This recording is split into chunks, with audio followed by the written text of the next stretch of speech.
हम लोग ये आज मॉडल टेस्ट 1 जो टेस्ट एक्चुअली हुआ नहीं, ग्रुप में डाला गया था, उसके बारे में डिस्कस करते हैं। मैं उम्मीद करता हूँ कि आप लोगों ने पहला मेंस टेस्ट दे लिया है और आपका अच्छा गया होगा, कम से कम क्वेश्चन समझ में आया होगा। आज हम लोग डिस्कस कर रहे हैं स्ट्रक्चर पे। आपको जब वो मेंस का क्वेश्चन दिया जाएगा तो एग्जामिनर आपसे एक्सपेक्ट क्या करता है, वो क्वेश्चन बनाना कैसे, उसको फ्रेम कैसे करना, उसको स्ट्रक्चर कैसे करना है, उसी पे मेन डिस्कशन रहेगा। हम लोग थोड़ा जो टॉपिक जो फर्स्ट मॉडल टेस्ट था उसका जो क्वेश्चन था उसको भी थोड़ा डिस्कस कर लेते हैं इन द प्रोसेस, ठीक है। I am sure by now you guys know me. Let's start. तो पहला क्वेश्चन जो है हम लोग का मॉडल टेस्ट में पहला क्वेश्चन आया था वो था right short notes on integrated farming system. Integrated farming system क्या है? अब इसको समझिए कि हमको ये अगर ये 5 नंबर में ये क्वेश्चन आ रहा है तो हमारा अप्रोच क्या होना चाहिए उस क्वेश्चन को अटेम्प्ट करने के लिए। पहले है हम लोगों को ये define IFS integrated farming system है क्या, उसकी ऑब्जेक्टिव बताना है, उसका कंपोनेंट्स बताना है, ट्रेस रिसोर्स रिसाइकलिंग। ज़्यादातर क्वेश्चन में आप अरुणाचल प्रदेश में एडीओ बनने जा रहे हो तो आपका पहला देखना चाहिए कि जितने भी अप्लाइड क्वेश्चंस हैं उसमें आप कैसे अरुणाचल से कनेक्ट कर पाते हो, इस चीज़ का जरूर ध्यान रखिएगा। अब इंटीग्रेटेड फार्मिंग सिस्टम है क्या? Integrated farming system is a farming approach in which crop production and allied enterprises such as livestock, fisheries, poultry, horticulture and agroforestry are integrated on the same farm so that the output of one enterprise can serve as the input of another enterprise. Very अगर easy language में कहें तो इसका ये है कि अगर आप एग्रीकल्चर करने जा रहे हो तो उसके बाद आप हॉर्टिकल्चर भी कर लो, फिशरी भी कर लो, पोल्ट्री भी कर लो। एक ही फार्म पे अगर करोगे तो आप आगे देखोगे, आपने पढ़ा होगा एग्रोनॉमी में कि एक जो आपका वो है उससे एक, जैसे मान लो आपने पोल्ट्री ले लिया या लाइफ स्टॉक ले लिया, उसका वेस्ट आपको खेती में भी काम आ जाएगा, एग्रीकल्चर में भी काम आ जाएगा। एग्रीकल्चर से जो आपको बायो फर्टिलाइजर मिलता है वो आपके मतलब एनिमल हस्बेंड्री में भी आपका काम आ जाएगा। इसी सिस्टम को हम लोग कहते हैं integrated farming system. Integrated farming system से फायदा क्या होता है? तो efficient use of resources, diversified farm income, recycling of farm waste, year-round employment, improved soil fertility, reduced production cost, sustainable production, higher and stable productivity। ये सारी चीज़ें हैं जो आप में सेल्फ एक्सप्लेनेटरी है और आप समझ गए होंगे। एक फार्म में है तो हम लोग का, अगर हम एक फार्म में एग्रीकल्चर भी कर रहे हैं, हॉर्टिकल्चर भी कर रहे हैं, फिशरी भी कर रहे हैं, पोल्ट्री भी कर रहे हैं, तो ऑब्वियसली हमारी इनकम बढ़ जाएगी। अब ये कंपोनेंट्स ऑफ इंटीग्रेटेड फार्मिंग, इसके बारे में भी थोड़ा लिख दीजिएगा कि इंटीग्रेटेड फार्मिंग में कौन कौन से कंपोनेंट्स हो सकते हैं, कौन कौन से यूज हो सकते हैं। ये जेनरिक है, किसी भी कोई भी आदमी जो खेती करता है वो एक फील्ड पे ये सारी चीजें नहीं करेगा। इनमें से दो या दो से अधिक कॉम्बिनेशन, 2 या 3 ही कर पाएगा। लेकिन आपसे क्वेश्चनर चाहता है कि आप बेसिक पॉइंटर्स सबके बारे में थोड़ा बहुत दे दो कि इंटीग्रेटेड फार्मिंग सिस्टम में हम लोग ये कर सकते हैं। अगर ऐसा आप एक डायग्राम बना पाओ तो बहुत अच्छा है, जिसमें आप बता सको कि मतलब कैसे काव का जैसे डंग है या यूरिन है कैसे यूज हो सकता है हमारे एग्रीकल्चर में, कैसे पोल्ट्री हमारे एग्रीकल्चर में यूज हो सकता है, कैसे वर्मी कंपोस्ट हमें फायदा दे सकता है, कैसे फिशरी अगर सेम फार्मलैंड में हो तो हमें कैसे फायदा पहुंचा सकती है। अगर ये एक डायग्राम आप ऐसा बना सके तो एग्जामिनर बहुत खुश हो जाएगा। Next, advantages and outcomes of IFS. क्या फायदे हैं? फायदे हम लोग एक बार डिस्कस कर चुके हैं, फिर भी सरसरी तौर पे एक बार डिस्कस करें तो better resource recycling, higher profitability, improved soil health, reduced pollution, lower dependence on chemicals, enhance nutritional security. ये 6 आउटकम्स आप लिखेंगे, काफ़ी है। अब यहाँ ये सिस्टम हाईली सूटेबल क्यों है? ये सेम चीज़ें हैं जो हम लोग डिस्कस कर चुके हैं। अगर आप ये इन इटसेल्फ ये क्वेश्चन काफ़ी एक्सप्लेन कर दिया आपने, 5 मार्क के लिए काफ़ी बता दिया। लेकिन अगर आप इसको अरुणाचल के किसी एग्जाम्पल से जोड़ सको कि मान लो अरुणाचल में कहीं पैडी और फिश एक साथ किया जाता है या हॉर्टिकल्चर और लाइफ स्टॉक एक साथ किया जाता है, तो वो एग्जामिनर आपके 5 में से 5 नंबर कहीं नहीं गए। यही मैंने ये illustrative IFS model for Arunachal Pradesh दिखाया है। देखिए इतना लिखना, मतलब 5 मार्क्स के क्वेश्चन में इतना ज़्यादा लिखने की जरूरत नहीं है आपको। जब ये पॉइंट आप लिखोगे तो बहुत शॉर्ट में लिख सकते हो। इसी पॉइंट को अगर 20 मार्क्स का आया, 10 मार्क का है, तो आपको इसी को इलस्ट्रेट कर देना, उसमें फिगर्स 2-3 बना सकते हो। शॉर्ट नोट्स में आप क्या लिख सकते हो? आप डेफिनेशन दे सकते हो, ऑब्जेक्टिव बता सकते हो, कंपोनेंट बता सकते हो, एडवांटेजेस बता सकते हो, अरुणाचल रिलेवेंस बता सकते हो, कंक्लूजन बता सकते हो। यही तरीका है। हम लोगों ने हर क्वेश्चन में कोशिश की डिस्कस करने की कि आप आंसर फ्रेम कैसे करेंगे। नेक्स्ट हम लोगों को पूछा गया था क्रॉप इंटेंसिफिकेशन। क्रॉप इंटेंसिफिकेशन क्या है? यही सेम चीज जो आपको मैंने फर्स्ट क्वेश्चन में बताया था, वो हर क्वेश्चन में ये स्लाइड है, तो हम लोग शेयर करेंगे, मटेरियल भी देंगे, आप देख लीजिएगा। अब क्रॉप इंटेंसिफिकेशन क्या है? Crop intensification refers to the increasing agriculture production from the same unit area through improved agronomic practices without expanding cultivated land. अब हमारे पास लैंड जो है वो तो बढ़ नहीं रहा है, उतना ही है, पर उसी लैंड से हम यील्ड ज़्यादा बढ़ा रहे हैं। यील्ड कैसे ज़्यादा बढ़ा सकते हैं? तो यील्ड बढ़ाने वाली वेराइटीज़ के अलावा क्या तरीके हैं, उस पर ये क्वेश्चन डिस्कस कर रहे हैं। जैसे हम लोगों ने देखिए इसी में एक आपको फिगर बना के देखा कि एक ही हेक्टेयर फील्ड है, लेकिन आप मतलब एक फील्ड पे एक ही क्रॉप उगा रहे हो, खरीफ में राइस उगा दे रहे हो और उसके बाद फैलो पीरियड छोड़ दे रहे हो, सॉइल को रिकवरी के लिए छोड़ दे रहे हो, उसमें आपका इनकम कम है। इंटेंसिफाइड एनुअल यूज क्या है? हम लोग आगे और डिटेल में देखेंगे। जैसे आपने खरीफ में राइस उगा लिया और उसके बाद राबी में जैसे राइस का आपने कटिंग कर ली, तो उसके बाद आप राबी में मस्टर्ड, उसी खेत में मस्टर्ड उगा लो, तो वो क्रॉप फील्ड थोड़ा सा रिकवरी पीरियड दे दो और उसके बाद मस्टर्ड उगा दो, तो वही सेम फील्ड से उसी ईयर में आपका इनकम डबल हो जाएगा। तो इसके अलग अलग तरीके हैं। क्रॉप इंटेंसिफिकेशन किन किन तरीकों के हो सकते हैं? Multiple cropping, inter cropping, relay cropping, sequential cropping, ये चारों अभी डिस्कस करेंगे हम लोग। उसके बाद हम लोग यूज कर सकते हैं high yielding varieties, balance fertilization, efficient irrigation, mechanisation.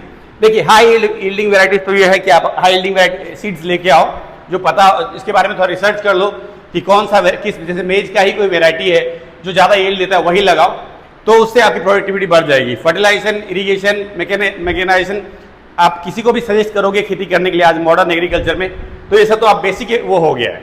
तो आगे हम लोग multi cropping, inter cropping, relay cropping, sequential cropping क्या है उसको देखते हैं। उससे पहले क्रॉपिंग इंटेंसिटी क्या है? क्रॉपिंग इंटेंसिटी होता है gross cropped area by net sown area into 100। तो नेट सोन एरिया अगर हम लोग का 1 हेक्टेयर है और हमने खरीफ में राइस उगा लिया, राबी में मस्टर्ड उगा लिया, तो हम लोग का ग्रॉस क्रॉप एरिया 2 हेक्टेयर हो जाएगा। तो ये हो जाएगा हमारा 2 डिवाइड बाय 1 इंटू 100, 200%। वो क्रॉपिंग इंटेंसिटी भी आपको क्वेश्चन जब पूछा जाए इसके बारे में तो आपको उसमें बता देना है। अब आप देखिए कि हम लोग जो देख रहे हैं कि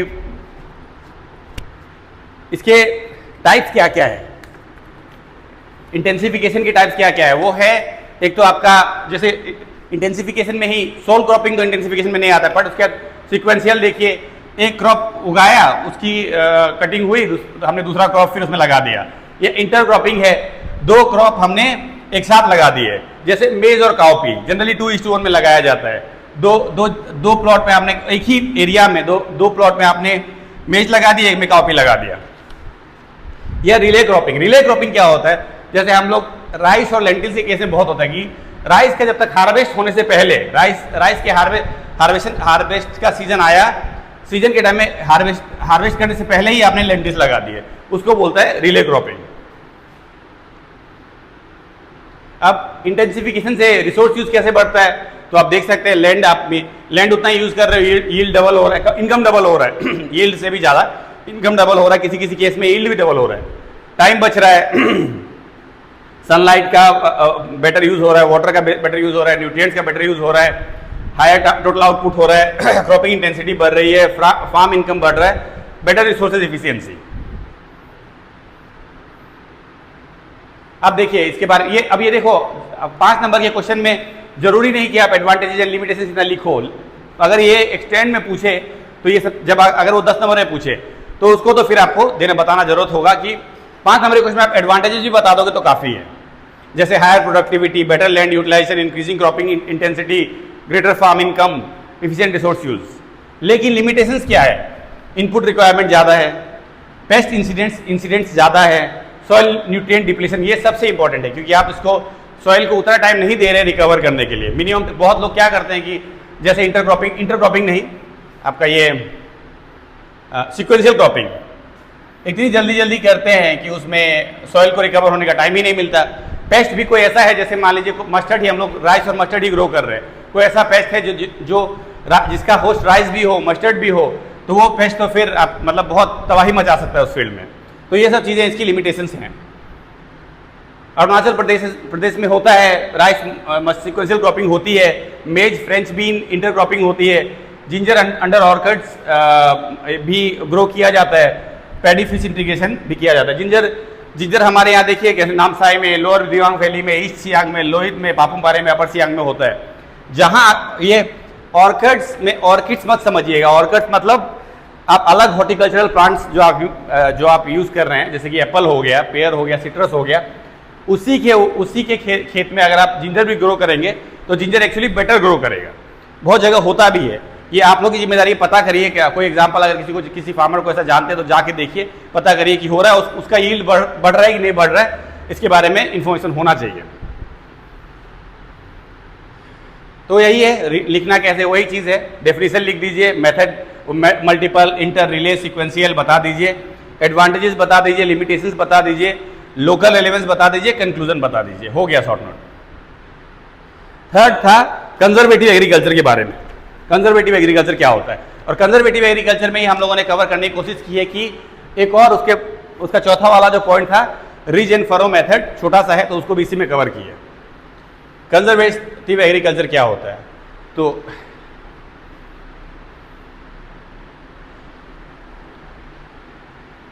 यहाँ डेफिनेशन है। ये सब स्लाइड्स ऐसे हैं जो मतलब बेसिकली वही क्वेश्चन को आंसर को हम लोग फ्रेम कैसे करेंगे वो बता रहा है आपको। तो कंजर्वेटिव एग्रीकल्चर में है कि conservative agriculture is a farming system that promotes minimum soil disturbance, permanent soil cover and diversified crop rotation to achieve sustainable agriculture. देखिए, minimum soil disturbance, permanent soil cover, crop diversification, तीनों point देखिएगा, याद रखिएगा, आगे discuss करते हैं। Minimum soil disturbance क्या है, जैसे कि ये मिनिमम मतलब जीरो टिलेज मतलब आप समझते हैं जैसे ट्रैक्टर का यूज़ करना, सॉइल को डिस्टर्ब करना। तो उसमें कन्वेंशनल टिलेज में क्या होता है, जब आप ट्रैक्टर बहुत यूज़ करते हो तो सॉइल की ऊपर लेयर बहुत इजीली रन ऑफ हो जाती है। यहाँ जीरो टिलेज में क्या है, हम लोग यूज़ ही नहीं कर रहे मैकेनिकल, हम लोग हाथ से सोइंग कर रहे हैं, जैसे पैडी फील्ड्स में आपने देखा होगा वैसा कर रहे हैं, जीरो टिलेज कर रहे हैं, तो इसमें सॉइल बहुत कम डिस्टर्ब हो रहा है और इसका सॉइल कवर भी रहता है। ये जैसे मतलब आपका वो सॉइल इरोजन वगैरह कम होता है इस चांसेस में। अब इसी में है कन्वेंशनल एग्रीकल्चर में ही एक पॉइंट है क्रॉप डाइवर्सिफिकेशन, मतलब जो सीरियल ग्रो कर रहा है उसके साथ वो लेग्यूम जरूर ग्रो करेगा, ग्रीन पी या काउपी या लेंटिल्स, उसके क्रॉप रोटेशन होता है, उसके इंटरक्रॉपिंग भी करते हैं इसी क्रॉप डाइवर्सिफिकेशन। ये आपका कंजर्वेटिव एग्रीकल्चर में क्रॉप डाइवर्सिफिकेशन भी करते हैं। तो इसमें क्या है कि जैसे आप लेग्यूम है, अब जैसे लेग्यूम है, हम लोग जानते हैं कि लेग्यूमिनेसी फैमिली या fabaceae family, they are the natural nitrogen fixers, atmospheric nitrogen को फिक्स करना है। राइस अगर हमने राइस और मेज तो जरूरी है ही, हम लोग जैसे अगर उसी में अगर इंटरक्रॉपिंग करके उसके बाद साथ में या उसके बाद लेग्यूम लगा ले तो वो तो एक नाइट्रोजन फिक्सेशन में भी हेल्प होता है। बाकी हम लोग का मतलब ये लेंटिल्स वगैरह आप जानते होंगे, जो वेजिटेरियन है उनके लिए तो प्रोटीन का सबसे बेस्ट फॉर्म है, बहुत इंपॉर्टेंट है ये वेजिटेरियन डाइट के लिए। तो ये होता है आपका कंजर्वेटिव एग्रीकल्चर में। मिनिमम कंजर्वेटिव एग्रीकल्चर में हम लोग को अब ये फिगर आप अगर बना पाए ऐसा कुछ फिगर जस्ट बताने के लिए कि क्या क्या है, कोई खास डायग्राम नहीं, बस पॉइंट बाय पॉइंट लिख दे तो भी एग्जामिनर को समझ में आएगा कि आपको पता है कंजर्वेटिव एग्रीकल्चर क्या है। जिसमें आपका सॉइल डिस्टर्बेंस मिनिमम रहता है क्योंकि जीरो टिलेज है, परमानेंट सॉइल कवर रहता है डिस्टर्बेंस नहीं होने के चलते, क्रॉप डाइवर्सिफिकेशन, हम लोग क्रॉप रोटेट कर लेते हैं, इंटर क्रॉपिंग कर लेते हैं, इंक्लूजन ऑफ लेग्यूम्स हम लोगों ने एक्सक्लूसिवली लिखा है। इसका रीज़न ये है कि लेग्यूम्स बहुत हेल्प करता है कंजर्वेटिव एग्रीकल्चर में।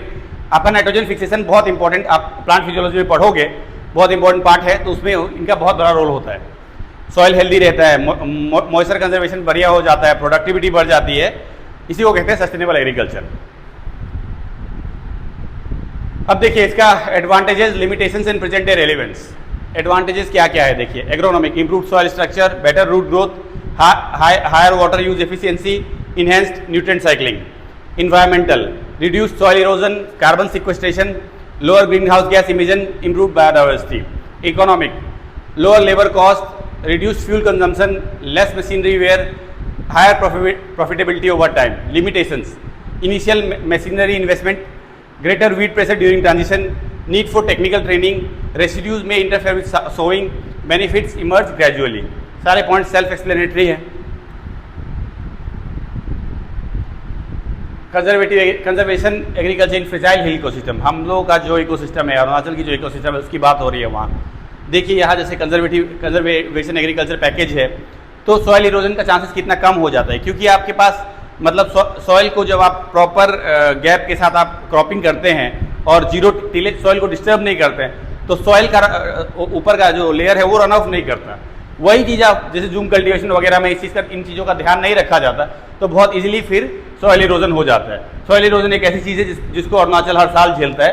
तो आप लोग इसको रिलेट कर अगर आप थोड़ा सा देखेंगे समझिए कि हाँ आसपास हो क्या रहा है तो इस क्वेश्चन में आपको ज़्यादा दिमाग लगाने की जरूरत नहीं पड़ेगी.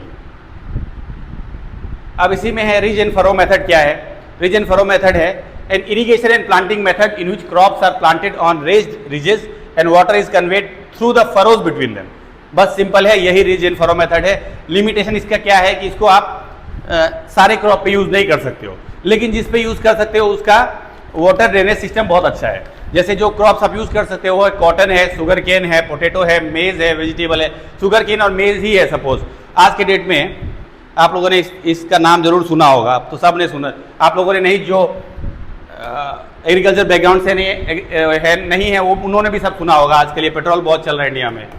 E20, E10, ये क्या है? E4 ethanol.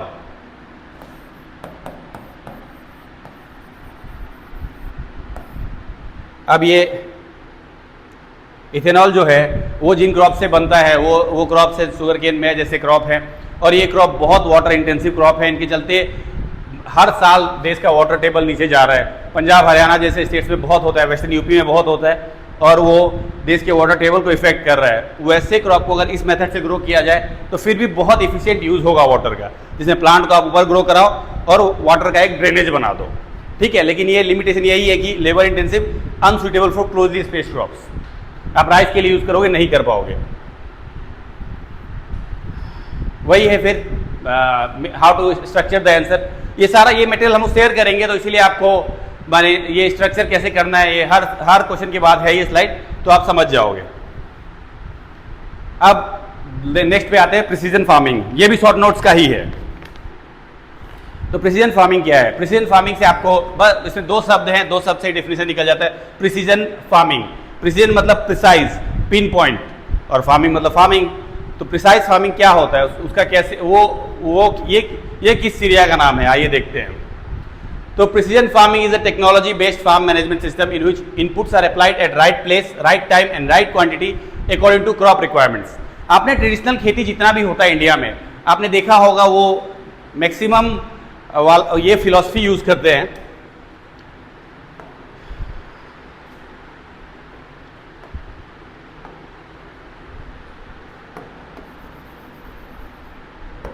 मैंने ये टर्म दिया है कि एक फिलॉसफी जनरली इंडिया के एग्रीकल्चर से फिलॉसफी यूज करते हैं, one shoe fits all.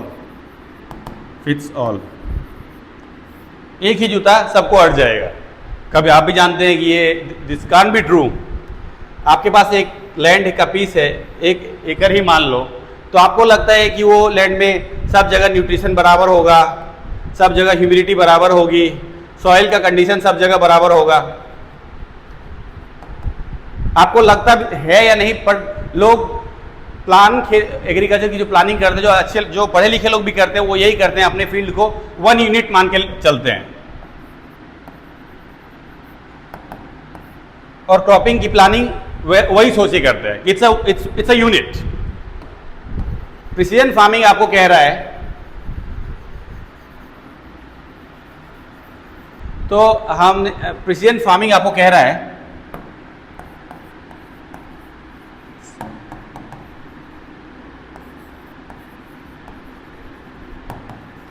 Precision farming आपको कह रहा है कि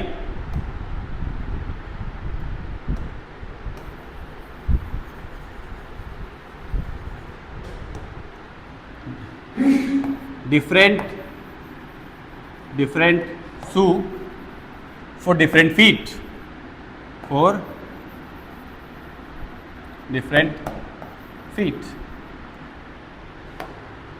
मतलब ये कि भाई पूरा जो प्लॉट है तुम्हारा वो पूरा प्लॉट एक जैसा नहीं है।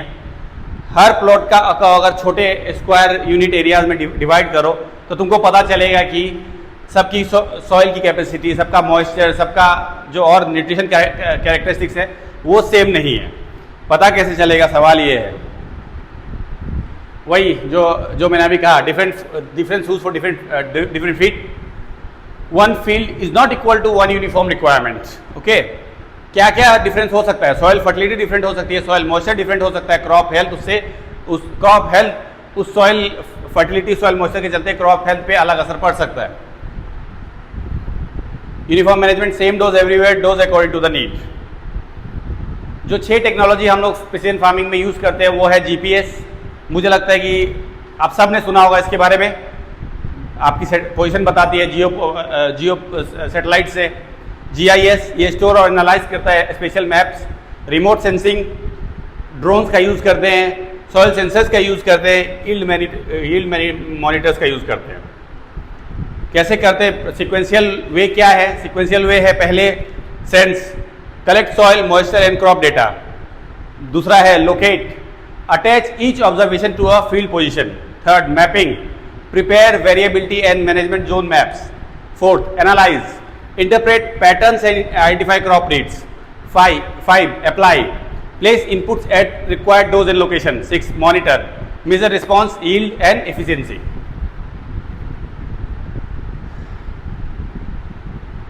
यही है प्रिसीजन फार्मिंग कैसे अप्लाई किया है, तो उसके बारे में बताया गया है। देखिए, ये 5 मार्क्स का क्वेश्चन है तो हम लोग पॉइंट वाइज जा सकते हैं। इसी पॉइंट को आपको एलाबोरेट करना होगा। Like I am saying from question 1A कि अगर आपका ये मतलब ज़्यादा नंबर में आ गया क्वेश्चन तो इसको पूरा एलाबोरेट करना पड़ेगा। क्या है? Variable rate fertilisation, different doses for different nutrient zones, precision irrigation, water applied according to soil moisture and crop stage, crop health mapping, detect stress, poor growth और damage patches, target spraying, treat affected zones rather than whole field, weed and pest detection, locate patches for timely control, yield mapping, compare field zones after harvest. Advantages और challenges क्या है?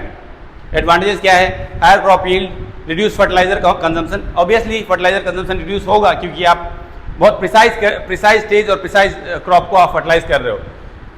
Efficient use of irrigation water, lower. अब irrigation water वाले में भी precision farming में हम लोगों ने जो टेक्नोलॉजी यूज़ की है सिर्फ उतना ही नहीं है, इरिगेशन वाटर में भी हम लोग और वाटर इरिगेशन को भी और इफिशिएंट बनाने की भी टेक्निक है जो हम आगे डिस्कस करेंगे।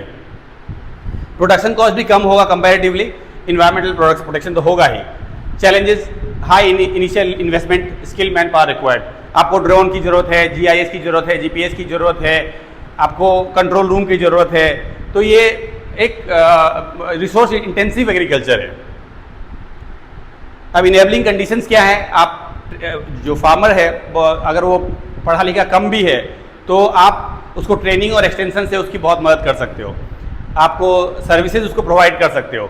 डेटा एडवाइजरी, जो आपका सॉइल लैब वगैरह है, इनका ऐसे बहुत हेल्प होता है और इंडिया में बहुत जगह आजकल अच्छे सॉइल लैब्स हैं। आप जाके वहाँ अपनी सॉइल की टेस्टिंग करवा सकते हो। हिल में भी देखिए, हिल एग्रीकल्चर में भी प्रिसीजन फार्मिंग का बहुत अपॉर्चुनिटीज़ हैं। High value horticulture crops, small zones with variable slope and moisture, need for efficient water and nutrition use. Hill zones में क्या है? अगर हम लोग कोई हॉर्टिकल्चर क्रॉप आप यूज़ कर रहे हो, जो ऑर्चिड हो गया या मान लीजिए कीवी हो गया कुछ, अगर आप उसमें ड्रोन टेक्नोलॉजी का जीआईएस जीपीएस का यूज़ करोगे, फर्टिलाइजेशन के लिए भी ड्रोन का यूज़ करोगे, तो आप सोच के देखो कि आपके लिए मतलब हिली एरियाज में तो एग्रीकल्चर करना वैसे भी मुश्किल है। अरुणाचल के केस में हम लोग जानते हैं कि जूम कल्टीवेशन हम लोग कर रहे हैं सालों से और उसके बहुत डिसएडवांटेजेस हैं। हम लोग डिस्कस करेंगे कितना उसमें सॉइल का भी हानि होता है, खेती का आउटपुट भी नहीं है। तो ये सब बहुत इंप्रूव, प्रिसीजन फार्मिंग बहुत इंप्रूव कर सकता है यहाँ के लोकल इकोसिस्टम के लिए। Adaptation, use portable sensors and drone services, focus on critical plots rather than every field, combine with micro irrigation and advisories. अब इरिगेशन वाला भी जैसे हमने कहा कि ये जो आपका वो है प्रिसीजन फार्मिंग, इसको माइक्रो इरिगेशन से कनेक्ट करना बहुत ज़रूरी है। हम लोग इरिगेशन के बारे में आगे देखेंगे। क्वेश्चन क्या है, technology must suit farm size, terrain, cost and farmer skill. कभी कभी आप सोचते हो कि फील्ड सेटअप करने के लिए आपके पास वो सीड फंडिंग है, पैसे हैं, आपने इनपुट कर दिया, लेकिन अगर सही तरीके से नहीं करोगे, कुछ कमी रह जाएगी, तो वो बहुत लॉस मेकिंग एक वो भी हो सकता, एंडेवर भी हो सकता है। अब है नेक्स्ट है rain water harvesting. I think ये है 1 का F। रेन वाटर हार्वेस्टिंग क्या डेफिनेशन क्या है? Rain water harvesting is the collection, storage and utilization of rain water for agriculture purposes. इसके 4 मेन ऑब्जेक्टिव्स हैं। उसमें क्या है, 4 मेन ऑब्जेक्टिव्स में क्या क्या है जो आप लिखोगे क्वेश्चन में, वो है increase ground water recharge, reduce run of, prevent soil erosion, improve irrigation availability. देखिए सेकेंड और थर्ड पॉइंट तो सिमिलर ही हैं, और ग्राउंड वाटर रिचार्ज के बारे में भी हम लोग देखेंगे। तो ये 4 इसके मेन पॉइंट्स हैं। Major rain water harvesting structures, आप फिगर बना सकते हो, तब भी क्वेश्चन को ठीक लगेगा। या जैसे फार्म पॉन्ड बना लो एक, जहाँ पानी कलेक्ट कर सकते हो। चेक डैम्स बना सकते हो, कोई पत्थर होता से रोक के पानी कलेक्ट कर सकते हो। पर्कोलेशन टैंक बना सकते हो। कॉन्टोर बंड्स बना सकते हो, ऐसे स्टीप फार्मिंग करके जहाँ पानी का थोड़ा पानी स्टॉप करे। और रूफ टॉप हार्वेस्टिंग भी आप कर सकते हो टैंक बना के। रेन वाटर हार्वेस्टिंग वर्क्स कैसे करता है? पहले तो आप रेनफॉल को कैप्चर करेंगे, store, recharge, utilize, crop response. आप उसको फिल्टर करके, आप रेन वाटर को तो हम लोग जानते हैं कि सही फिल्ट्रेशन से तो हम लोग उसको ड्रिंकिंग और बाथिंग में भी यूज़ कर सकते हैं। तो एग्रीकल्चर पर्पसेस के लिए भी रेन वाटर बहुत परफेक्ट है, बस आपको प्रॉपर प्रोसेस करना आना चाहिए। वही है, वो सेम है सॉइल इरोशन वाला कंसेप्ट। आप देखेंगे आपको समझ में आ जाएगा। पॉन्ड वाटर होगा, रन ऑफ करेगा down the slope, soil erosion भी कराएगा, सॉइल का अपर लेयर भी ले जाएगा। वही कंपेयर में अगर आप इसको माने आपने ऑलरेडी आपका फील्ड सोड है और वहाँ से पानी गिरेगा, तो अगर आप कलेक्शन के लिए कुछ रखेंगे नीचे, कुछ एक बना देंगे पिट, तो पानी कलेक्ट होगा, उसका कुछ यूज़ किया जा सकता है। देखिए एक स्मार्ट वाटर कंजर्विंग फार्म में क्या है, बंदे ने छत पे भी एक टैंक लगाया जिसमें वाटर कलेक्शन हो रहा है, फील्ड में भी एक पॉन्ड बना के रखा है जिसमें वाटर कलेक्शन हो रहा है, और प्रिसीजन फार्मिंग कर रहा है। वाटर का भी यूटिलाइजेशन बेटर कर रहा है, उसको फिल्टर करके फील्ड में ही यूज़ कर रहा है। या मान लीजिए आप यहाँ एक्वाकल्चर कर लीजिए, फिशरी पॉन्ड खोल लीजिए, पॉन्ड बना लीजिए, उससे भी आपका खेती हो ही रहा है, आपको एक सेकेंड इनकम भी मिल रहा है। और प्रिसीजन फार्मिंग करिए तो बहुत बेटर, आपका वाटर भी कंजर्व होगा, सॉइल भी कंजर्व होगा। वही है, फिर स्ट्रक्चर कैसे करना है, आंसर को वो दिया हुआ है यहाँ। अब नेक्स्ट जो है दैट इज क्वेश्चन नंबर 1 का जी, ये भी शॉर्ट नोट्स है। Zero budget natural farming, zero budget natural farming, और उसके साथ है कंटीजेंसी क्रॉप प्लानिंग। दोनों इसमें हम लोगों ने क्लब कर दिया इस मॉड्यूल में। अब जीरो बजट नेचुरल फार्मिंग क्या है? Zero budget natural farming ZBNF। तो ZBNF क्या है? ZBNF is a chemical free farming system that minimizes external inputs by utilizing locally available natural resources। ठीक है, केमिकल फ्री फार्मिंग मतलब बेसिकली ऑर्गेनिक फार्मिंग, जो मतलब एक्सटर्नल जिनमें एक्सटर्नल इनपुट्स भी कम होता है और लोकली अवेलेबल नेचुरल रिसोर्सेज जो फार्मिंग करते हैं वो उसको बोलते हैं ZNBF। इसमें क्या है? Farm based inputs. हमने पहले ही कहा था कि आप मतलब एग्रीकल्चर के साथ आप जो इंटीग्रेटेड फार्मिंग सिस्टम में जो हमने देखा था वो, उसके नेचुरल प्रिपरेशंस हैं, आगे हम लोग पढ़ेंगे। सॉइल एंड क्रॉप हेल्थ देखना है, और कॉस्ट भी रिड्यूस होता है, क्योंकि आप इसमें एक्चुअली कोई बायो फर्टिलाइजर भी ऐसा यूज़ नहीं कर रहे हो। केमिकल फर्टिलाइजर तो कम कर ही रहे हो, बायो फर्टिलाइजर भी यूज़ नहीं कर रहे हो। नेचुरली जो आपके पास अवेलेबल है, जैसे कि आप जो ट्री का बायोमास है, ठीक है, या काव से ही आप कावडंग है, कुछ है, उसी को मेनियर की तरह यूज़ कर रहे हो इस ZBNF में। प्रॉब्लम इनपुट इंटेंसिव फार्मिंग आप लोग जानते ही हो। ZBNF रिस्पॉन्स देखो, reduce cultivation cost, use of local resources, improve soil micro organisms, chemical free bond, sustainable approach. इसके 4 पिलर है। ये जीरो बजट नेचुरल फार्मिंग जो है इंडिया में ही एक साइंटिस्ट ने डेवलप किया है। उसके 4 पिलर्स है। 4 पिलर्स क्या है? बीजामृत, जीवामृत, मल्चिंग जिसको अचंदा भी कहते हैं, वापसा। अब बीजामृत, जीवामृत, मल्चिंग और वापसा क्या है उसको डिस्कस करेंगे। लेकिन जब भी आप ZBNF की बात करो तो इसके 4 पिलर्स जरूर मेंशन करना है, ये चारों को जरूर मेंशन करना है। अब बीजामृत में क्या है, applied as seed treatment before sowing, represents natural protection of seeds, helps reduce dependence on chemical seed treatment, supports the first step of chemical free farming. ठीक है, यहाँ देखिए सब चीज़ नेचुरल हो रहा है। ठीक है, हम लोग बायो फर्टिलाइजर में भी मतलब यहाँ किसी और फर्टिलाइजर की बात नहीं हो रही, केमिकल फर्टिलाइजर यूज़ नहीं कर रहे हैं, दूसरे फर्टिलाइजर्स की बात नहीं हो रही है। बीजामृत में क्या हो रहा है कि हम लोग को जैसे कावडंग है, अब बीजामृत बनता कैसे, ये एक प्रोडक्ट है, अब इसका एक पर्टिकुलर कंस्टिट्यूएंट का एक लिस्ट है, कितना क्या कितना मिलाना है, वो आपके सिलेबस में होगा। बीजामृत उसमें मिलते कंस्टिट्यूएंट्स क्या हैं, कावडंग है, काव यूरिन है, लाइम है, लोकल सॉइल है, वाटर है, मिला के फिर इसको इसका जो प्रोडक्ट बनता है उससे हम सीड को उससे अप्लाई करते हैं, सीड पे अप्लाई करते हैं वो प्रोडक्ट सोइंग से पहले। जीवामृत used as natural soil and crop input associated with stimulation of soil microorganisms, support nutrient cycling through biological activity, important for maintaining soil fertility under ZBNF। अब जीवामृत हम लोग कैसे बनाते हैं, cow dung plus cow urine plus jaggery plus flour farm soil, ये soil microorganisms के stimulation के लिए काम आता है। मल्चिंग अचंदा जिसको बोलते हैं, मल्चिंग तो आप वही है, मल्चिंग आगे भी पढ़ोगे, इसमें भी है, ZBNF में भी है, आगे भी देखोगे। उसमें क्या होता है, जो क्रॉप हम लोग लगाते हैं उसके आसपास के एरिया को ढक देते हैं, वो चाहे आप ऑर्गेनिक प्रोडक्ट से ढको, हे से, स्ट्रे से या प्लास्टिक से ढक दो, क्या होता है, वीट का ग्रोथ नहीं होगा, सॉइल का मॉइस्चर बचेगा। तो ये इसका ZBNF के भी एक प्रिंसिपल में आता है मल्चिंग। वापसा क्या है, वापसा है कि रूट का जो जोन है उसमें जो जितना जरूरी है मॉइस्चर और एयर उतना मेंटेन रहना चाहिए। तो आप वाटरिंग प्लांट का कुछ इस तरह करते हो कि आप जो उसका रूट पार्ट है उसको पूरा भीगा नहीं देते, पानी उतना एयर भी होना चाहिए और मॉइस्चर भी होना, परफेक्ट अमाउंट में मिलना चाहिए, उसको वापसा कहते हैं।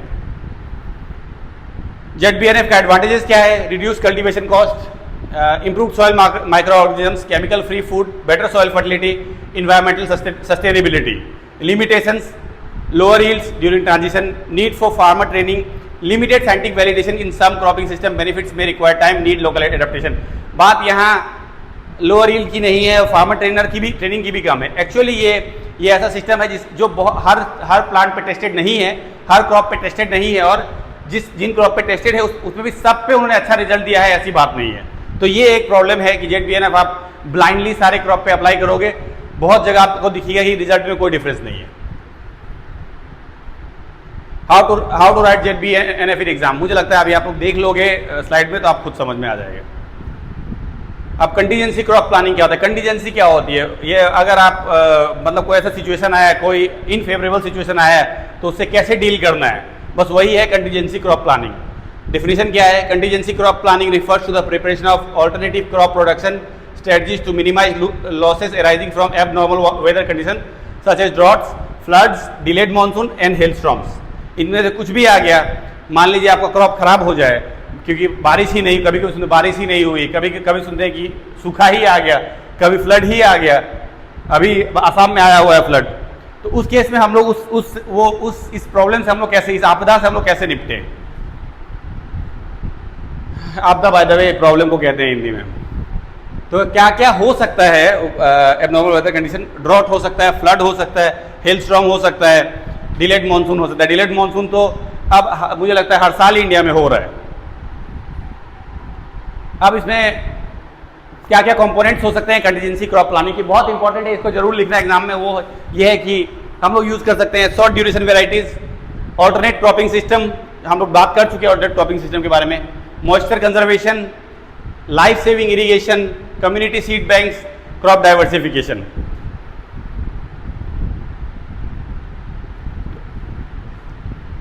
हाँ, ये मतलब ये सेम ही चीज़ है। अब एसेंशियल क्यों है, तो जैसे अरुणाचल प्रदेश में क्यों एसेंशियल है, वेरी ट्रोपोग्राफी एंड एल्टीट्यूड, हम आगे पढ़ेंगे कि बहुत अलग अलग एल्टीट्यूड की खेती की जाती है अरुणाचल में। High rainfall with strong run of, soil erosion इसीलिए होता है, erratic monsoon behaviour, localise flood and landslides, dry spell during crop growth, small and fragmented holdings, लोगों के पास खेतियाँ छोटी है। तो इसमें आप देखो कंटीजेंसी प्लानिंग में, जैसे हमने एक बात बोलना शायद भूल गया, आपको ये कम्युनिटी सीड बैंक बहुत ज़्यादा नहीं है अरुणाचल में, हम लोग लगता है और होना चाहिए, जिसमें आपको टाइमली, मान लीजिए अगर इस बार मेज की खेती नहीं हुई तो मेज का क्या ऑल्टरनेटिव हो सकता है, और हम लोग को टाइमली वो सीड मिल जाए तभी ये कर पाएंगे। तो ये भी बहुत इंपॉर्टेंट है इसमें कि सीड बैंक हर कम से कम हर डिस्ट्रिक्ट में एक सीड बैंक होना चाहिए।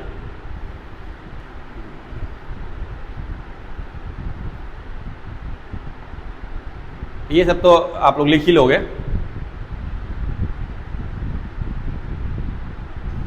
तो हम लोग नेक्स्ट पर चलते हैं, क्वेश्चन 2 पे चलते हैं। क्वेश्चन 1 यहाँ से हो गया। इन पांचों में इसमें से आपको 5 लिखने थे। ये जो हम लोग 1 2 3 4 5 6 7 8 क्वेश्चन है, उसमें से 5 आपको करने थे।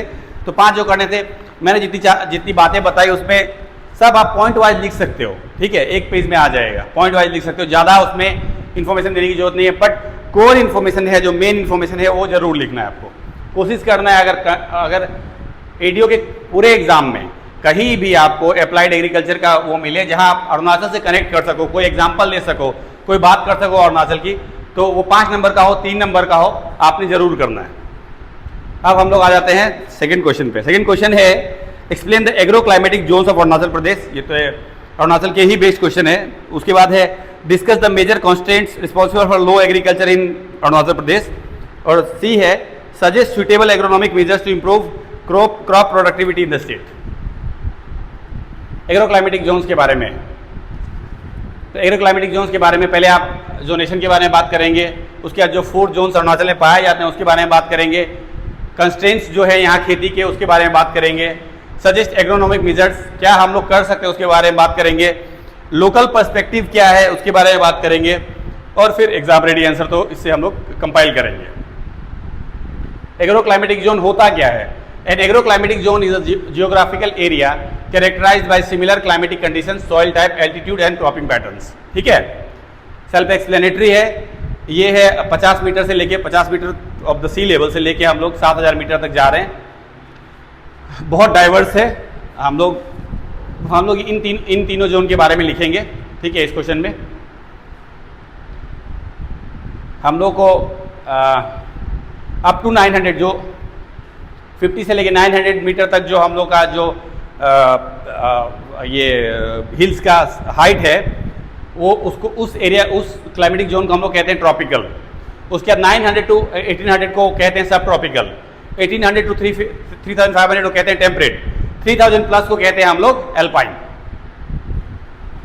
अब ट्रॉपिकल जोन में हम लोग देखते हैं, ट्रॉपिकल जोन वही 900 मीटर्स में हम लोग क्रॉप्स क्या क्या ग्रो होता है, राइस, मेज, शुगर केन, बनाना, पाइनएप्पल, जिंजर, टर्मरिक। अगर आपको इन लोगों के नाम नहीं भी याद है तो आपको नाम याद करने पड़ेंगे। आपको याद रहना चाहिए कि ट्रॉपिकल जोन में कौन कौन से मेजर क्रॉप्स ग्रो कर रहे हैं अरुणाचल में, बहुत जरूरी है। ट्रॉपिकल जोन में जो डिस्ट्रिक्ट फॉलो करते हैं, मतलब जोन एग्रो क्लाइमेटिक जोन ऐसा है जैसे किसी एक डिस्ट्रिक्ट में ये नहीं है कि मतलब जैसे मैंने पपुमपारे नाम ले लिया तो वो पूरा ट्रॉपिकल जोन में। पपुमपारे में आपको ट्रॉपिकल भी मिलेगा, सब ट्रॉपिकल भी मिलेगा, टेम्परेट भी मिलेगा, एल्पाइन नहीं मिलेगा, लेकिन ये तीनों तो मिल जाएगा। तो पपुमपारे एरिया, तो इसमें मेजर क्रॉप्स हमने डिस्कस कर ही लिया है। तो इन डिस्ट्रिक्ट से जैसे Papum Pare, east Siang, Changlang, Tirap, Longding, Namsai, lower belts of Lohit and lower Dibang valley, ये इन डिस्ट्रिक्ट में आपको ऐसे क्रॉप्स ज़्यादा मिलेंगे।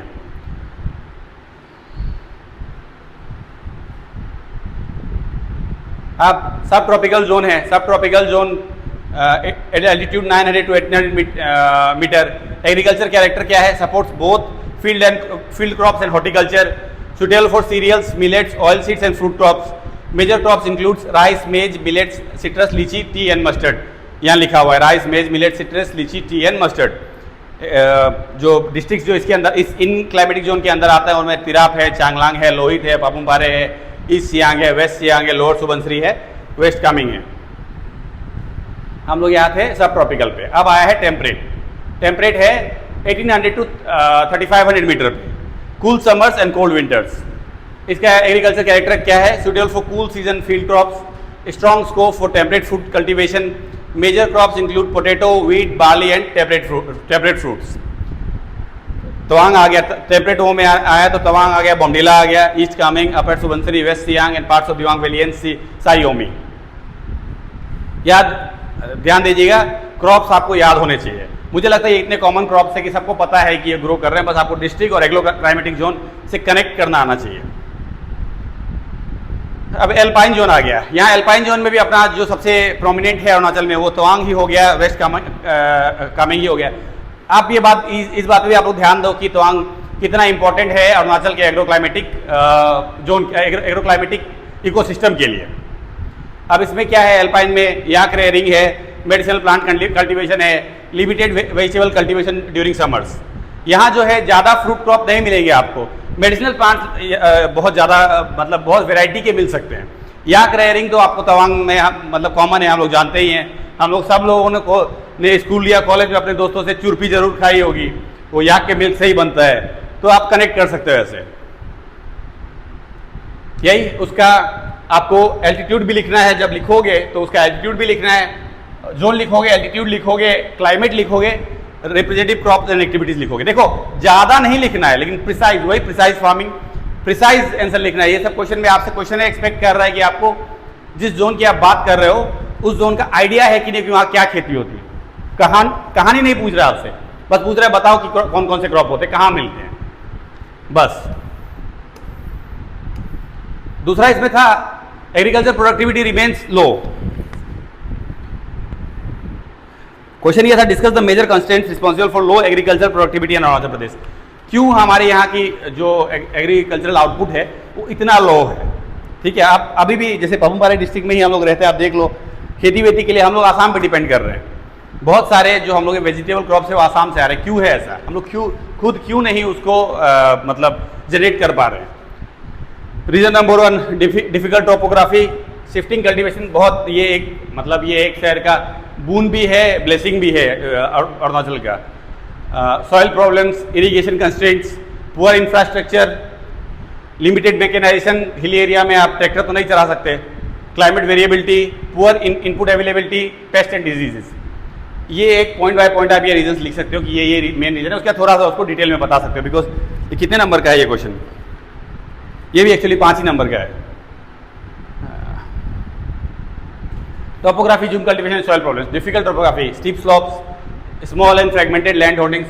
जो खेती वाली जो जिम्मे है, लोग कहते हैं कि मतलब बहुत ऐसे फार्मर्स मिल जाएंगे अरुणाचल में जिनके पास पहाड़ है पूरा, लेकिन उनका जो लैंड होल्डिंग है, जो खेती जिस जमीन पे करते हैं वो एक्चुअल में एरिया बहुत बड़ा नहीं है, इनफैक्ट छोटा है, काफ़ी छोटा है। Mechanization becomes difficult. मैंने ऐसे ही कहा, आप जो ट्रैक्टर आप प्लेन्स में यूज़ कर सकते हो, जो आसाम में यूज़ कर सकते हो, अरुणाचल में नहीं यूज़ कर सकते। Shifting cultivation, zoom cultivation.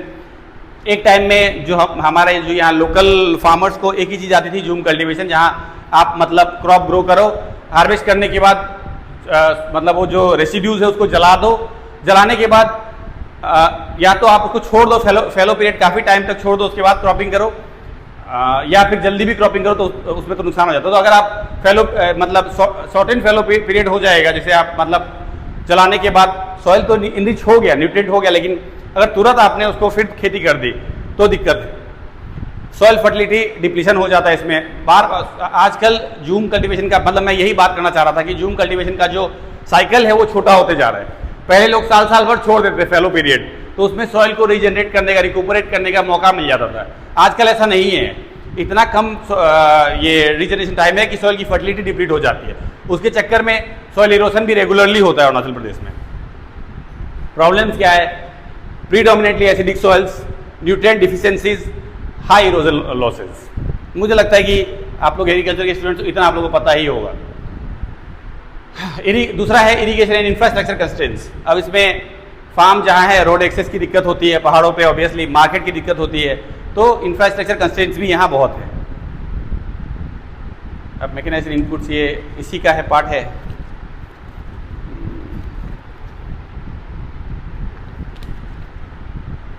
हाँ, ये वो उसी में है, जैसे ये मतलब लिमिटेशंस क्या है उसमें। Limited mechanization, difficult terrain restricts farm machinery, high labour requirement, production cost increases, poor input availability, limited access to quality seeds, inadequate fertilizer use, poor availability of plant protection chemicals, pest and disease incidence, high humidity favour disease development. Pest के लिए एक अच्छा environment माना जाता है। Limited extension services, delayed timely control measures.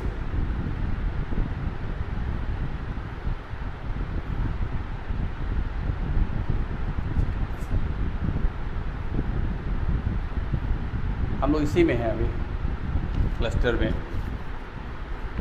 हम लोग improve productivity, हाँ improve climate variability and broad improvement measurements. Climate variability जो है वो भी देख लो, रेनफॉल भी इरेक्टिव होता है, कोई फिक्स टाइमिंग नहीं है, लैंडस्लाइड होता रहता है, फ्लड होता रहता है, अनप्रेडिक्टेबल वेदर। अब इम्प्रूव प्रोडक्टिविटी, ब्रॉड मेजर्स क्या क्या हो सकता है प्रोडक्टिविटी इंप्रूव करने के लिए? तो expand irrigation, promote terrace farming. Terrace farming क्या है? Terrace farming works by cutting flat step like platforms into steep hill sides और माउंटेन्स। आपने देखा होगा जापान, चाइना में इस तरह की खेती बहुत की जाती है। पहाड़ को आप एक तरह से आप सीढ़ी के तौर पे काट दो और फिर जो वो फ्लैट एरिया बनता है वो आपका नॉर्मल वो हिल कल्टीवेशन के नहीं, प्लेन कल्टीवेशन के तौर पे यूज़ करो। तो इंटीग्रेटेड न्यूट्रिएंट मैनेजमेंट, जिसके बारे में हम लोगों ने शायद अभी देख लिया है, नहीं फार्मिंग सिस्टम देखा था, इंटीग्रेटेड न्यूट्रिएंट मैनेजमेंट हम लोग आगे देखेंगे। Soil conservation measures, strengthening extension services, आप सीड के लिए या बाकी चीज़ फार्मर्स के हेल्प के लिए, या और मार्केट इंफ्रास्ट्रक्चर का इंप्रूव होना, ये हम लोग प्रोडक्टिविटी इंक्रीज करने के लिए ये ब्रॉड मेजर्स ले सकते हैं। Crop establishment and nutrient management, हम लोग लग रहा है इस क्वेश्चन पर थोड़ा ज़्यादा ही टाइम दे रहे हैं, ये टिलेज वाला अलग। तो क्रॉप एस्टेब्लिशमेंट न्यूट्रिएंट मैनेजमेंट क्या है? इसमें first four measures improve crop genetic potential, seed bed, sowing nutrition, improve varieties. Improve varieties में आप यूज़ कर सकते हो high yielding varieties, disease resistant varieties, climate resistant cultivars. ये हम लोग वही कैसे खेती को इंप्रूव किया जा सकता है, कैसे आउटपुट इंप्रूव किया जाता है उसकी बात कर रहे हैं। Scientific land preparation, proper tillage, conservative tillage where appropriate, terrace farming in hilly region. Terrace farming can be the answer because हम हिली रीजन, अरुणाचल ही नहीं है, अगर हम लोग एशिया में और कंट्रीज को जाते देखते हैं, जैसे चाइना हो गया, उनके हिली रीजन में देखते तो टेरेस फार्मिंग बहुत कॉमन है वहाँ। Timely sowing, optimum sowing time, line sowing, recommended seed rate, balance nutrient management, soil testing, integrated nutrient management, bio fertilizer, organic manures. हम लोग इंटीग्रेटेड न्यूट्रिएंट मैनेजमेंट क्वेश्चन में है, आगे हम लोग डिस्कस करेंगे। बायो फर्टिलाइजर्स और ऑर्गेनिक मैन्योर्स के बारे में भी डिस्कस करेंगे।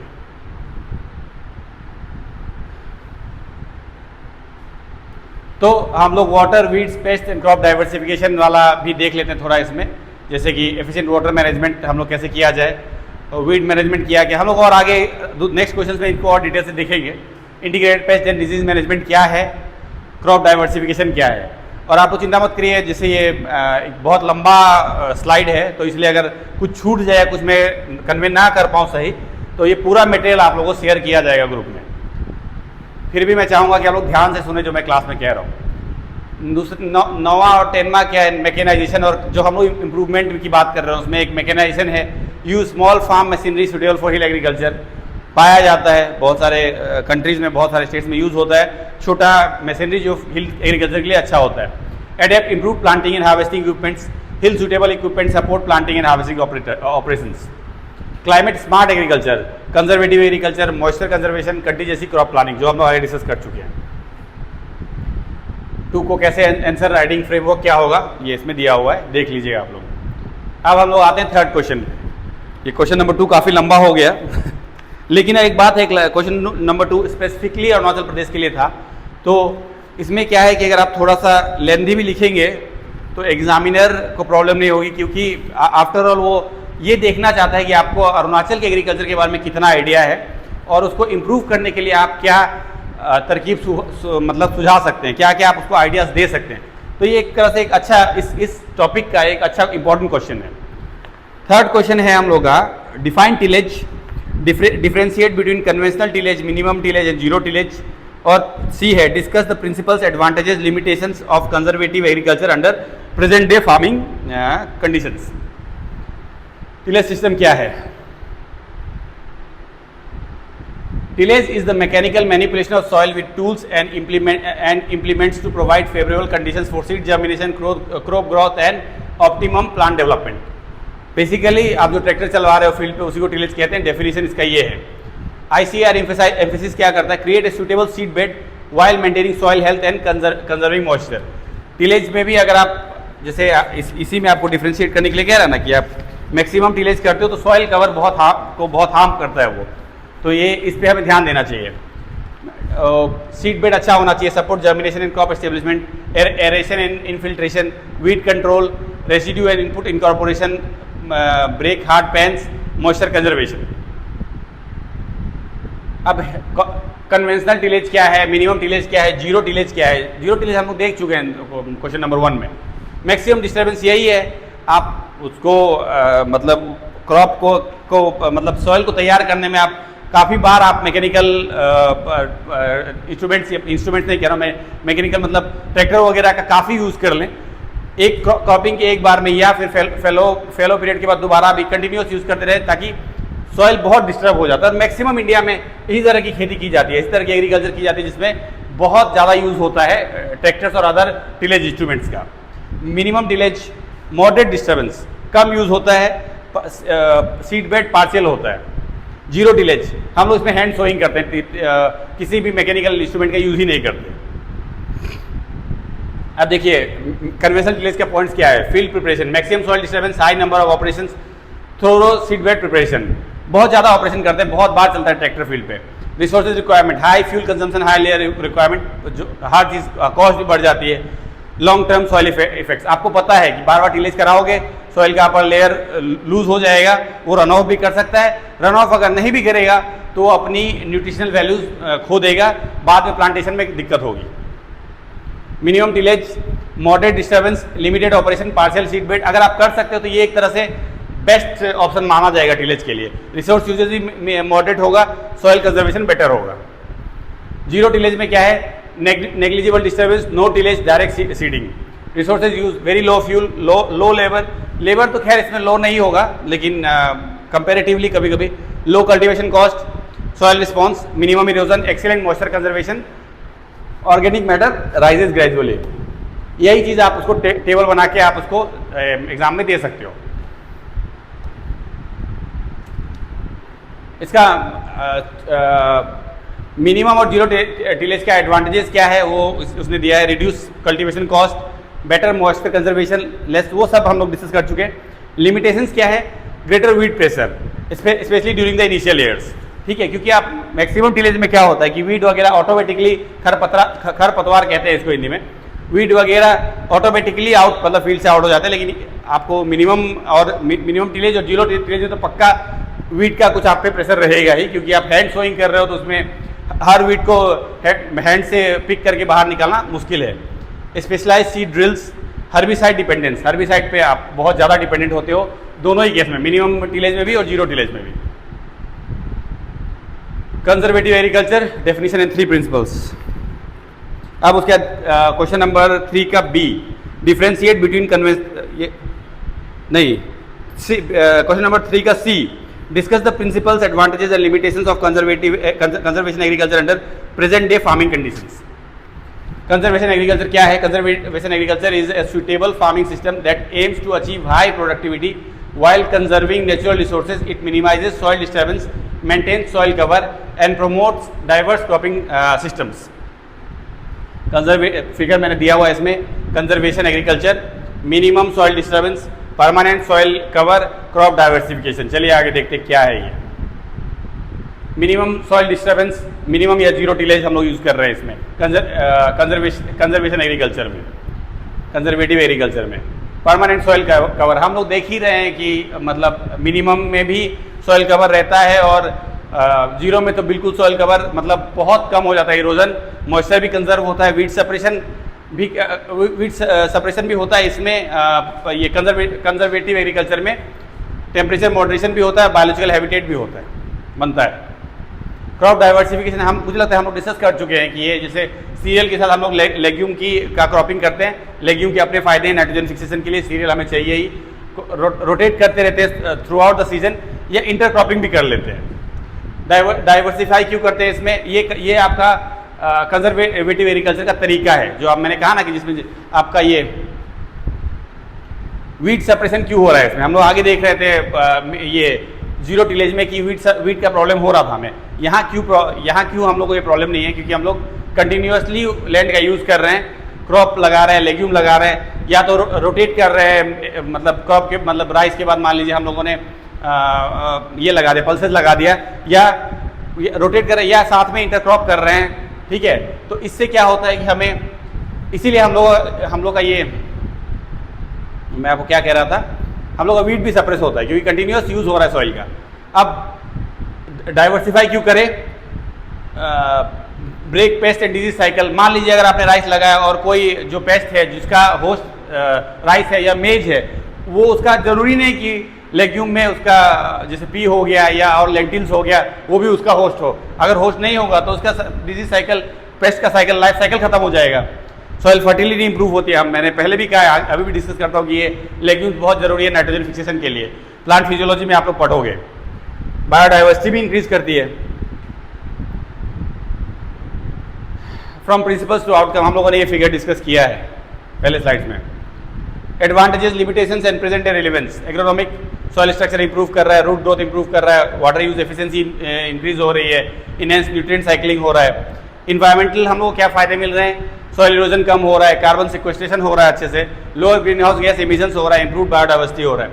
इकोनॉमिक और इकोनॉमिक भी आप देख ही रहे हो। लिमिटेशंस ये है कि इनिशियल इन्वेस्टमेंट ज़्यादा होता है, वीट प्रॉब्लम्स इनिशियली हम लोग फेस करते हैं, टेक्निकल ट्रेनिंग की जरूरत है, रेसिड्यूज में हिंडर सोइंग, बेनिफिट्स जो है जो ये आप कर रहे हो, कंजर्वेटिव एग्रीकल्चर जो क्रॉप डाइवर्सिफिकेशन कर रहे हो, ये कर रहे हो, ये एक तो मतलब आपको तुरंत इसके फायदे नहीं दिखेंगे।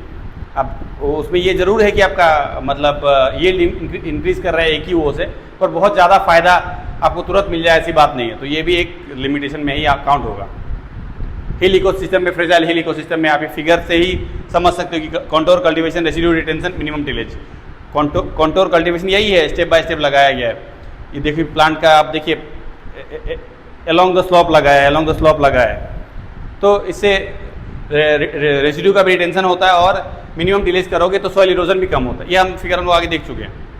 तो यही फिर इसके बाद क्वेश्चन 3 का आंसर राइटिंग फ्रेमवर्क है जो आप लोग देख लेना। अब आते हैं हम लोग क्वेश्चन 4 पे।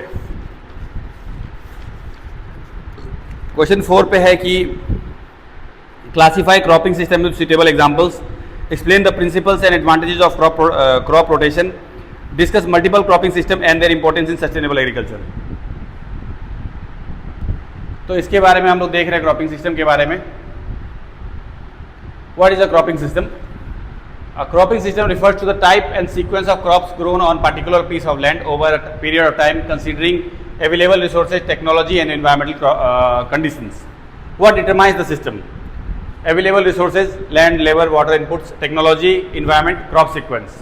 Cropping system वही है कि आप मतलब क्या क्रॉपिंग कर रहे हो, क्या मतलब उस अवेलेबल टाइम पे आप कैसे कर रहे हो, क्या लगा रहे हो, इसी के बारे में हम लोग बेसिकली क्रॉपिंग सिस्टम में जानते हैं। क्रॉपिंग सिस्टम के बारे में हम लोग क्रॉपिंग सिस्टम 3 तरह के होते हैं, soul cropping, multiple cropping, रटून cropping. और मल्टीपल क्रॉपिंग में ये भी हम लोग शायद क्वेश्चन नंबर 1 में देख चुके हैं, जिसमें सिक्वेंशियल है, इंटर क्रॉपिंग है, मिक्स क्रॉपिंग है, रिले क्रॉपिंग है। मुझे लगता है आप लोग ये सब जानते हो। सोल क्रॉपिंग के, मोनो क्रॉपिंग के बारे में आप जानते हो, ठीक है। यहाँ फैलो एक ही हम लोग, जैसे राइस की पैडी फील्ड है, राइस फील्ड है, हम लोगों ने राइस ग्रो कराया, हार्वेस्ट कर लिया, फील्ड को छोड़ दिया, फिर नेक्स्ट सीजन में हम लोगों ने राइस लगाया। सिक्वेंशियल क्रॉपिंग वही हम लोग डिस्कस कर चुके हैं, राइस के बाद मस्टर्ड हो, और भी बहुत सारे एग्जांपल हैं, राइस के बाद व्हीट हो, मेज के बाद पोटैटो हो। इंटर क्रॉपिंग हम लोग देख चुके हैं, यहाँ ये है मेज इंटू काउपी 2:1 के रेशियो में लगाया गया है। यहाँ मिक्स क्रॉपिंग है जिसमें कोई फिक्स रेशियो नहीं है, हम लोगों ने 200 मतलब वो को मिक्स कर, लेकिन सारे क्रॉप मिक्स क्रॉपिंग नहीं कर सकते आप। तो जैसे एग्जांपल है व्हीट मस्टर्ड आप कर सकते हो, सोरगम पिजन पी आप कर सकते हो, तो आपने कर लिया। इसी के बाद रिले क्रॉपिंग है। हाँ, रिले क्रॉपिंग वही है जो हम लोगों ने डिस्कस किया था कि मतलब हार्वेस्टिंग पीरियड से पहले ही आपने राइस से हार्वेस्टिंग पीरियड से पहले आपने लेंटिल उसमें ग्रो कर, उसी फील्ड में ग्रो कर दिया, लगा दिया, ओवरलैप करा दिया। रटून क्रॉपिंग भी एक टाइप ऑफ क्रॉपिंग है जो शुगर केन या नेपियर ग्रास जैसे प्लांट्स में होता है। उसमें आपको, जैसे आपने शुगर केन की आपने खेती देखी होगी, आपने शुगर केन को अगर आप जब लोग काटते हैं तो नीचे का एक कुछ पार्ट मतलब ग्राउंड में रूटेड ही रहता है, फिर उस रूटेड पार्ट से आप उसको फिर वाटर वगैरह करोगे, फिर वो उससे रीग्रो कर जाएगा आपका मतलब शुगर केन। इसको रटून रीग्रोथ कहते हैं। इसके बारे में टेबल है जो आप बना के आप देख सकते हो, डिफरेंट टेबल्स हैं जिसमें आप बताया गया है कि इसके मतलब क्या क्या इसका कोर फीचर्स है। Crop rotation meaning and core logic, crop rotation 4B। तो crop rotation meaning and core logic है, इसमें डेफिनेशन क्या है? Crop rotation is the practice of growing different crops on the same field in a definite sequence over successive seasons to maintain soil fertility and improve productivity. ठीक है, वही चीज़ है। अब इसमें क्या है कि आप exhaustive crop, high nutrient demand, legume adds nitrogen, deep rooted uses deeper layers, cover crop protects the soil. Cover crop के बारे में, जिससे सॉइल भी प्रोटेक्ट होता है, वीट के में भी वीट की भी कमी होती है उससे। अब देखिए इसमें थोड़ा सा मैं और समझाने की कोशिश करूँगा कि लेग्यूम्स, रूट डेप्थ और क्रॉप फंक्शन काम कैसे करते हैं। इंक्लूड लेग्यूम, जैसे आपने अगर इसमें आप हम इसमें है ना क्रॉप रोटेशन में अगर आप जैसे आपने लेग्यूमिनस प्लांट क्रॉप्स को इंक्लूड किया तो नाइट्रोजन फिक्सेशन में हेल्प होगा। वो बहुत बड़ा हेल्प है। मतलब किसी भी प्लांट का आप जानते हैं कि एमिनो एसिड हो चाहे जेनेटिक मटेरियल हो, सब में नाइट्रोजन का यूज होता है। तो ऐसे प्लांट्स आप अगर फील्ड में लगाएंगे जो नाइट्रोजन एटमॉस्फेरिक नाइट्रोजन फिक्स कर रहे हैं, प्लांट किंगडम में सब नहीं फिक्स करते। रूट्स में एक स्पेशलाइज नोड्यूल्स होता है जहाँ नाइट्रोजन फिक्स होता है। आपका एटमॉस्फेरिक नाइट्रोजन से एमोनिया बनता है, फिर नाइट्राइट और नाइट्रेट बनता है। तो उस केस में लेग्यूम्स बहुत यूजफुल हैं और अगर इसको आप इंटरक्रॉपिंग कराओगे तो उसके बहुत फ़ायदे हैं। इंटरक्रॉप मतलब मैं कहना चाहता हूँ कि ऐड करो, इसको इंक्लूड करो। इंटरक्रॉपिंग या मतलब क्रॉप रोटेशन के अलग अलग टाइप में, क्रॉप रोटेशन में अगर यूज़ करोगे तो। उसके बाद है और दूसरा तरीका होता है alternate deep and shallow rooted crops. जैसे यहाँ देखो example pigeon pea and wheat का है। व्हीट जो है वो देखो सेलो रूटेड है। ये दोनों जो क्रॉप है हम लोगों ने साथ लगाया पिजन पी और व्हीट को।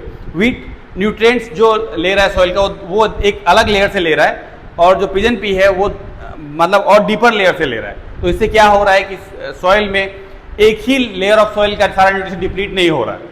आप देख रहे हो डिफरेंस, देख रहे हो यहाँ आप या राइस जहाँ लगाओगे वहाँ डीप रूटेड न्यूट्रिएंट्स आपके बाकी, मतलब यहाँ के न्यूट्रिएंट्स आपके सारे बाकी हैं, और ये जो न्यूट्रिशन ले रहा है वो अलग जगह से ले रहा है। तो ये टॉप लेयर से नहीं ले रहा है।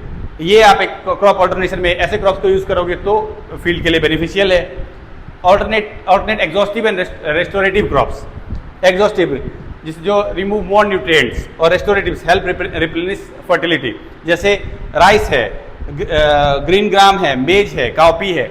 जैसे आप राइस है एग्जॉस्टिव है, बहुत उसको न्यूट्रिएंट्स चाहिए, उसको वाटर की भी बहुत डिमांड रहती है। और रेस्टोरेशन क्रॉप्स होता है जैसे ग्रीन ग्राम हो गया। तो ये इन दोनों को अगर ऑल्टरनेट करोगे, बैलेंस करो, इंटरक्रॉपिंग करोगे या सिक्वेंशियल करोगे या आप रटून क्रॉपिंग तो नहीं, बट और इन दोनों तीनों में जो करोगे उसमें देख रहे हो कि एक एग्जॉस्ट कर रहा है न्यूट्रिएंट्स को, लेकिन दूसरा रेस्टोर भी कर रहा है। Cover crops and breaking pest disease cycles include, ये चौथा नंबर है इसका। 3 नंबर तक ये है इंक्लूड, जो आपको हम लोगों ने जो यहाँ देखी है। मैं एक्चुअली थोड़ा सा ये देखना चाहता हूँ। देखिए आप, हम लोगों ने देखी ना कि यहाँ हम लोग क्या कर रहे हैं। हम लोग जो मल्टी क्रॉपिंग कर रहे हैं, मल्टी क्रॉपिंग में हम लोगों ने जो ये सॉल क्रॉपिंग है, मल्टी क्रॉपिंग सिक्वेंशियल क्रॉपिंग है या इंटर क्रॉपिंग है या मिक्स क्रॉपिंग है, रिले क्रॉपिंग है, रटून क्रॉपिंग है, ये क्यों कर रहे हैं? तो उसके एडवांटेजेस हम लोग देख रहे हैं कि भाई इसका लॉजिक क्या है। लॉजिक ये है कि भाई लेग्यूम्स को इंक्लूड कर रहे हैं, नाइट्रोजन फिक्सेशन हो रहा है, और डीप सेलो रूटेड क्रॉप्स हो रहा है, तो सॉइल की न्यूट्रिशन का हम लोग इफिशिएंट यूज कर रहे हैं। Alternate exhaustive and restorative crops जैसे राइस, ग्रीन ग्राम, मेज, काउपी। राइस, ग्रीन ग्राम, मेज और काउपी। राइस भी एग्जॉस्टिव है, ग्रीन ग्राम रेस्टोरेटिव है, मेज एग्जॉस्टिव है, काउपी रेस्टोरेटिव है। तो जो ज़्यादा लेता है उसके साथ साथ ऐसे क्रॉप को ग्रो करो जो एक्चुअली रेस्टोर कर रहा है, ज़्यादा सॉइल फर्टिलिटी की जरूरत नहीं है, जैसे ग्रीन ग्राम। मेज जो कि बहुत एग्जॉस्टिव है, बहुत रिसोर्सेज लेता है, उसके साथ काउपी का ऐड करो जो कि रेस्टोरेटिव है, कम यूज करता है रिसोर्सेज का। अब चौथे नंबर पे आओ, include cover crops. Cover crops reduces erosion and conserve moistures. Cover crop क्या होता है? Practice of planting specific non harvested vegetation such as grasses, legumes between main production cycles to protect and enrich the soil. यही है cover, mainly grasses जो कि अगर आप जब आपने एक बार हार्वेस्ट कर लिया, फील्ड आपका खाली है, तो उसमें आप ग्रासेस लगा सकते हो, लेग्यूम्स लगा सकते हो। ग्रासेस लगाओगे तो उससे तो आपको ज़्यादा वो है भी नहीं। जैसे एक लेमन ग्रास है, लेमन ग्रास तो थोड़ा यूजफुल भी है, बाकी चीज़ मतलब आप लोग ऐसे टी वगैरह में भी पीते हैं उसको, और चीज़ों में भी यूज़ होता है उसका। लेकिन उसके अलावा बहुत सारे ग्रासेस हैं जिसका और कोई यूज़ नहीं है। आपने ग्रास लगा दिया, उस पर मतलब एनिमल ग्रेजिंग ही हो सकता है, लेकिन आपने लगा दिया तो क्या होगा, आपका जो टॉप लेयर ऑफ सॉइल है वो रन ऑफ नहीं करेगा। तो इसको कहते हैं कवर क्रॉप्स। 5th पॉइंट क्या है? Break pest and disease cycle. हम लोगों ने डिस्कस किया हुआ है। एडवांटेजेस ऑफ क्रॉप रोटेशन आप देख रहे हो, इस पर सारी चीज़ें हम लोग डिस्कस कर चुके हैं। Why multiple cropping supports sustainable agriculture? Efficient resource utilization, increased productivity, soil fertility improvement, waste pest disease management, climate resilience and farm incomes, environmental sustainability. अब multiple cropping opportunities in Arunachal Pradesh, मैंने एक दो एग्जांपल लिख दिया है इसमें। आप लोग की जिम्मेदारी है कि और उसमें ढूंढिए और देखिए कि क्या क्या मल्टीपल क्रॉपिंग हम लोग अरुणाचल प्रदेश में एक तो हो रहा है और दूसरा नहीं हो रहा है, तो हम लोग कर सकते हैं। इसी तरह हम लोग आइडियाज एग्रीकल्चर को बेटर इसी तरह बना सकते हैं कि हम लोग एग्जिस्टिंग का भी हमें पूरा आइडिया हो एक्चुअली मल्टीपल क्रॉपिंग हो क्या रहा है अरुणाचल में, और हम लोग को फिर ये भी आइडिया होना चाहिए कि हम लोग एक्चुअली उसमें और ऐड कर क्या सकते हैं, कैसे कर सकते हैं। तो क्वेश्चन 4 का यही है।